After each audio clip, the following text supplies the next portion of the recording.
ఆదర్శమైన యొక్క స్వస్వరూపాన్ని మనము ప్రదర్శించాలనుకున్నప్పుడు నిజమైన ఆధ్యాత్మిక భావం ఉండాలి. If you want to set an ideal, you should have spiritual feeling. దాని యందే ఈ యొక్క సమస్తమైన సద్గుణములు ఇమిడి ఉంటున్నాయి కానీ మరొక దాని యందు లేవు. It is only the spiritual feeling, all virtues are present, nowhere else. కనుక వస్తు వాహనాదులు సంపాదించుకోవటం కానీ అనుభవించుకోవటం కానీ సులభమే. It's quite easy to have power and wealth and property. అవన్నీ అజ్ఞానాన్ని పెంచుతూ వస్తున్నాయి. They all develop ignorance. ముండ్ల చెట్టునే పెంచుతూ వస్తున్నాయి.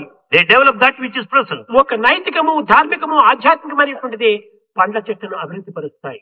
It is only the moral and the righteous that will help you to develop the tree of fruits. ఈనాటి విద్యార్థులకు పండ్ల చెట్టు ఏమిటో ముండ్ల చెట్టు ఏమిటో గుర్తించుకోలేకపోతున్నారు. Students are not able to discriminate a thorny bush and a fruiting tree. ముండ్ల చెట్టును సెంటర్ లో పెట్టి పండ్ల చెట్టును కంచిగా కట్టుకొని అనుభవిస్తున్నారు. So they keep the fruiting trees all around a fence and thorny bush at the center. ముండ్ల చెట్లు ఉండవలసిందే. Thorny bushes are necessary. భగవంతుని యొక్క సృష్టిలో ముండ్ల చెట్టు పండ్ల చెట్టు రెండు ఇచ్చాడు. God has given thorny bushes and fruiting trees. కానీ పండ్ల చెట్టును కాపాడుకునే నిమిత్తము ముండ్ల చెట్టును వినియోగించుకోవాలి కానీ to safeguard the fruiting trees, the thorny bushes are needed.